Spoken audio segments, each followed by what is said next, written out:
Assalamualaikum warahmatullahi wabarakatuh. Perkenalkan, nama saya Sarip Hidayatullah dari kelas C dengan nomor NPM 2321701123. Baik, di sini saya akan menjelaskan negara-negara berkembang, yaitu negaranya Afghanistan.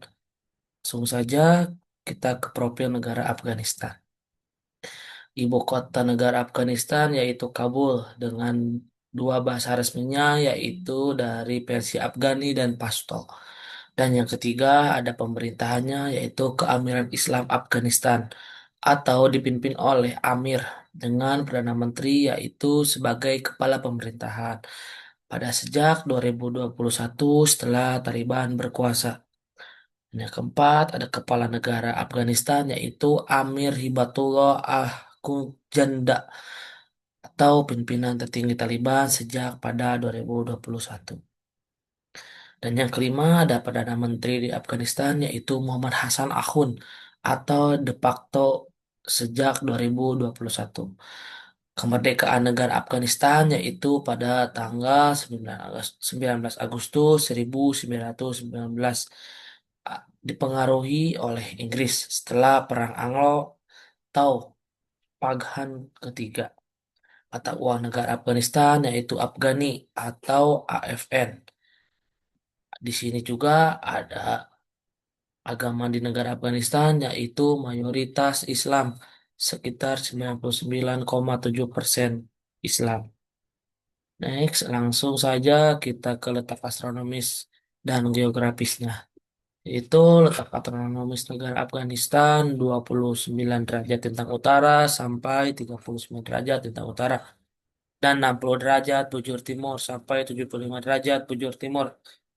Letak negara terkurung daratan, yaitu negara Afghanistan, adalah negara yang tidak memiliki laut, terletak di Asia Selatan dan berbatasan dengan Pakistan di selatan dan di timur. Di sebelah baratnya ada Iran, dan di sebelah utaranya yaitu ada negara Turkmenistan, Uzbekistan, dan Tajikistan.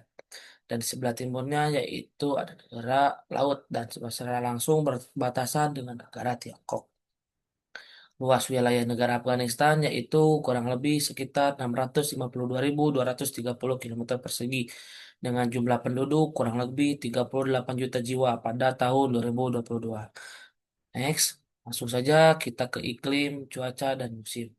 Iklim di Afghanistan yaitu memiliki iklim kontinental kering dengan musim panas yang sangat panas dan kering serta musim dingin yang dingin dan bersalju terutama di daerah pegunungan. Dan yang kedua ada musim. Di musim di Afghanistan memiliki empat musim, yaitu musim semi pada bulan Maret sampai ke bulan Mei, ditandai dengan udara sejuk dan mulainya turunnya hujan. Dan yang kedua ada musim panas pada bulan Juni sampai bulan Agustus. Ternyata musim panas ini sangat panas dan kering, terutama pada bulan Juni dan Agustus. Yang ketiga ada musim gugur pada bulan September sampai November, terasa lebih sejuk dan biasanya menjadi masa panen. Dan yang keempat ada musim dingin pada bulan Desember sampai Februari. Dan yang ketiga ada cuaca. Cuaca di negara Afghanistan sangat bervariasi tergantung ketinggian daerah pegunungan mengalami suhu dingin ekstrim pada musim dingin. Sedangkan wilayah daratan rendah bisa mencapai suhu di atas 35 derajat Celcius pada musim panas. Perbedaan suhu antara siang dan malam cukup besar dan badai debu sering terjadi di wilayah kering. Proses pembentukan Afghanistan berdasarkan unsur batu, tanah, dan geomorfologi. Di sini ada batuan atau geologi. Wilayah Afghanistan terbentuk dari batuan metamorfik tua seperti gensis dan sekit, hasil tekanan dan panas jutaan tahun lalu. Selain itu, terdapat batuan sedimen atau disebut batuan kapur, pasir, serpih, dan batuan vulkanik. Akibat aktivitas magma, struktur batuannya terbentuk karena tumbukan lempung India dan Eurasia yang juga membentuk pegunungan Hindukush. Selanjutnya ada tanah. Tanah Afghanistan berasal dari pelapukan batuan lokal dan endapan sungai atau disebut alupia. Di pegunungan tanahnya ini tipis dan berbatuan, sedangkan di lembah-lembah lebih bersubur dan campuran pasirnya, lanau dan lempung. Dan yang ketiga ada geomorfologinya. Bentuk lahan Afghanistan didominasi pegunungan tinggi, lembah, dan cekungan sedimen. Pegunungan Hindukush terbentuk oleh pengangkatan tektonik, sedangkan dataran rendah terbentuk dari endapan sungai dan angin. Aktivitas patahan dan lipatan masih terus membentuk relief wilayah ini. Dan ini menurut hidrologi Afghanistan, menurut sungai. Afghanistan memiliki beberapa sungai, di antaranya Sungai Helmand. Sungai Helmand terpanjang mengalir ke barat daya menuju perbatasan Iran. Dan yang kedua ada Sungai Kabul. Sungai Kabul mengalir ke Pakistan dan bermuara ke Sungai Indus. Yang ketiga Sungai Amu Darya di utara yang menjadi batas alami dengan Asia Tengah. Aliran sungai umumnya berasal dari lelehan salju pegunungan Hindu dan Kush. Langsung ada danau. Danau penting di Afghanistan antara lain Danau Abe, Istada di Azini. Danau ini disebut Danau Asin Musiman dan Danau Wachmaktin di Wakhan atau Danau Glasial di pegunungan. Dan yang terakhir ada laut. Ternyata Afghanistan tidak memiliki laut karena merupakan negara terkurung daratan atau disebut landlocked. Nah, di sini ada ekonomi negara Afghanistan, yaitu ekonomi Afghanistan masih tergolong sangat lemah dan bergantung pada sektor pertanian dan peternakan. Jadi, negara Afghanistan masih tergantung pada dua ekonomi ini, yaitu pertanian dan peternakan. Jadi, masyarakat Afghanistan itu lebih condong ke pertanian dan peternakan. Di sini juga ada PDB per kapitanya, yaitu sekitar 1.150 sampai 1.500 US dollar. Ternyata tingkat pengangguran di negara Afghanistan kurang lebih 35% dan 36%. Penduduk di bawah garis kemiskinan di negara Afghanistan. Next, langsung di sini ada pendidikan dan kesehatan. Langsung saja kita ke pendidikan dulu, yaitu kurang lebih 3 juta anak putus sekolah, sekitar 60% adalah perempuan. Jadi dari 3 juta anak putus sekolah itu, 60%-nya adalah perempuan dan 40%-nya adalah laki-laki. Nah, yang kedua, hampir 17% perempuan menikah sebelum 15 sampai 17 tahun. Sehingga banyak yang dihenti sekolah lebih cepat. Jadi perempuan di negara Afghanistan lebih cenderung umur 15 sampai 17 itu bukan berpendidikan tapi malah menikah. Jadi disebutnya menikah muda gitu. Dan yang ketiga ada akses pendidikan sangat terbatas terutama di daerah pedesaan. Jadi di daerah pedesaannya di Afghanistan masih terbatas gitu pendidikannya. Makanya kebanyakannya itu bukan berpendidikan tapi malah menikah muda. Dan yang keempat, perempuan menghadapi hambatan besar dalam memperoleh pendidikan, terutama sejak Taliban berkuasa pada tahun 2021. Dan yang ini ada kesehatan di negara Afghanistan, yaitu usia harapan hidupnya meningkat 56 tahun pada 2001 dan sekarang meningkat menjadi 64 tahun pada 2021. Angka kematiannya masih tinggi, yaitu kurang lebih 638 per 1.000 kelahiran hidup.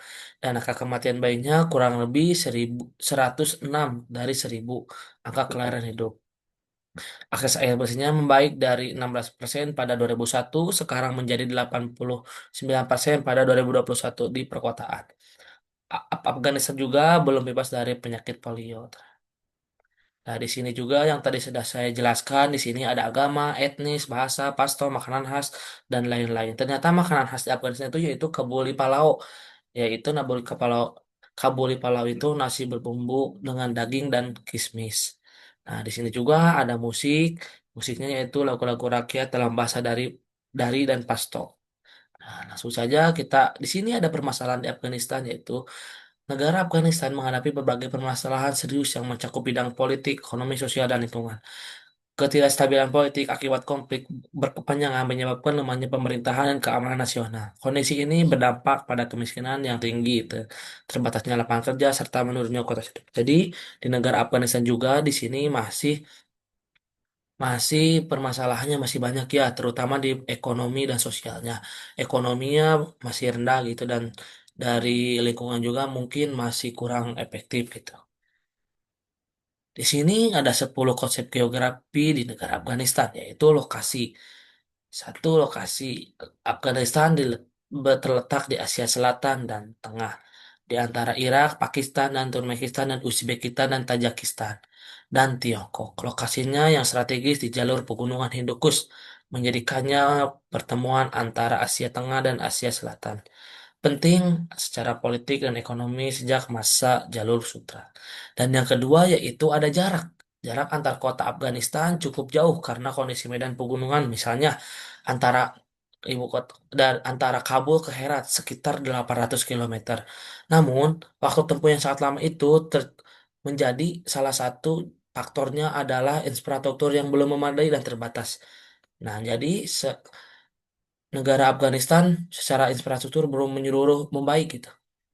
Yang ketiga ada keterjangkauan. Banyak wilayah Afghanistan sulit dijangkau akibat topografi pegunungan dan minimnya sarana transportasi daerah seperti Badakhshan dan Nuristan. Dan yang keempat ada pola. Pola permukiman di Afghanistan cenderung lebih eh, lembah dan sungai seperti di sekitaran Sungai Kabo dan Helmand. Dan yang kelima ada morfologi. Bentuk permukaan bumi Afghanistan didominasi pegunungan tinggi yaitu Hindu Kush, dataran tinggi dan lembah sempit. Morfologi ini merupakan iklim, aliran sungai, pola tanam, serta arah pembangunan infrastruktur seperti jalan dan irigasi. Next, dan keenam ada aglomerasi. Kegiatan ekonomi terkonsentrasi di kota-kota seperti Kabul, Herat, Mazar, Inserib, dan Kandahar. Di kota-kota tersebut terdapat aglomerasi industri kecil, perdagangan seperti aktivitas sosial dan pemerintahan yang menarik penduduk dari daerah ke pedesaan. Nah, ada yang ketujuh juga. Yang ketujuh juga ini nilai kegunaan. Wilayahnya Afghanistan memiliki nilai ekonomi tinggi karena kandungan sumber daya alamnya yang sangat melimpah, seperti tembaga, biji besi, litium, dan batu mulia. Dan yang keempat ada, yang kedelapan ada interaksi dan interdependensi. Nah, negara Afghanistan bergantung pada negara tetangga seperti Pakistan dan Iran. Nah, jadi Afghanistan juga masih tergantung kepada dua negara ini, yaitu kepada Pakistan dan Iran. Mereka bergantung dari sektor perdagangan dan akses pelabuhan. Dan yang kesembilan ada wilayah diferensi area. Eh, Setiap wilayah Afghanistan memiliki karakter berbeda. Contohnya di sebelah utara, relatif subur dan banyak pertanian. Dan yang di sebelah tengah Hindukush pegunungan sulit diakses dan sebelah selatan lebih kering dan panas dominan gurun. Nah, yang terakhir yang ke-10 yaitu keterkaitan ruang. Kota-kota dan daerah di Afghanistan sering terhubung melalui jalur perdagangan sungai dan lembah. Misalnya hubungan ekonomi antar Kabul atau disebut pusat pemerintahan dengan Kandahar pusat perdagangan selatan, mencerminkan keterkaitan ruang yang penting dalam pergerakan barang dan manusia. Next, di sini ada pelora dan paunya. Saya akan menjelaskan pelora yang ada di Afghanistan, yaitu satu, memiliki lebih dari 30 spesies tumbuhan. Kedua, kaya tanaman obat, yaitu riu, wormwood, dan asapetida. Dan yang ketiga, banyak pohon buah-buahan, yaitu contohnya anggur, delima, aprikot, dan kacang-kacangan. Dan yang keempat, ada vegetasi khas di pegunungan dan padang rumput di semi gersang. Next, langsung saja kita ke faunanya, yaitu ada mamalia rubah, link, anjing liar, beruang, luwak, hena, tikus, landak, jerboa, kelinci, kucing liar, kambing gunung, dan domba gunung. Nah, yang kedua ada spesies domestik, yaitu ada keledai, domba, dan kambing. Dan satu lainnya yaitu ikan trot umum di sungai-sungai pegunungan. Yang keempat ada kurang lebih dari 100 spesies unggas liar, termasuk burung migran dan burung pemangsa. Nah, di sini ada indikator kuantitatif ya, yaitu PDB per kapitanya negara Afghanistan yaitu 414 US dollar pada 2023 dan usia harapan hidupnya yaitu 66 tahun pada 2023. Dan di sini juga angka kelahirannya yaitu 35,437% pada 2023 dan angka kematiannya yaitu 55,5 per seribu kelahiran hidup. Nah, di sini juga ada tingkat pertumbuhan penduduknya yaitu 2,84% pada 2024 dan HDI-nya yaitu 0,496 pada 2023. Nah, yang ini juga penjelasan dari indikator kualitatif yang tadi saya sudah jelaskan. Langsung saja kita ke indikator kualitatif. Nah, pendidikan masih rendah. Ternyata kurang lebih 30 juta anak putus sekolah. Yang tadi saya sudah jelaskan, 60%-nya yaitu rata-rata perempuan. Banyak perempuan yang putus sekolah di negara Afghanistan. Dan kesehatannya yaitu harapan hidupnya naik menjadi 64 tahun, tapi angka kematian ibu dan bayi masih tinggi. Akses air bersih udah membaik. Dan kesadaran hukumnya itu rendah. Ternyata di negara Afghanistan kesadaran hukumnya masih rendah gitu. Sistem hukumnya pun lemah dan korupsi masih tinggi.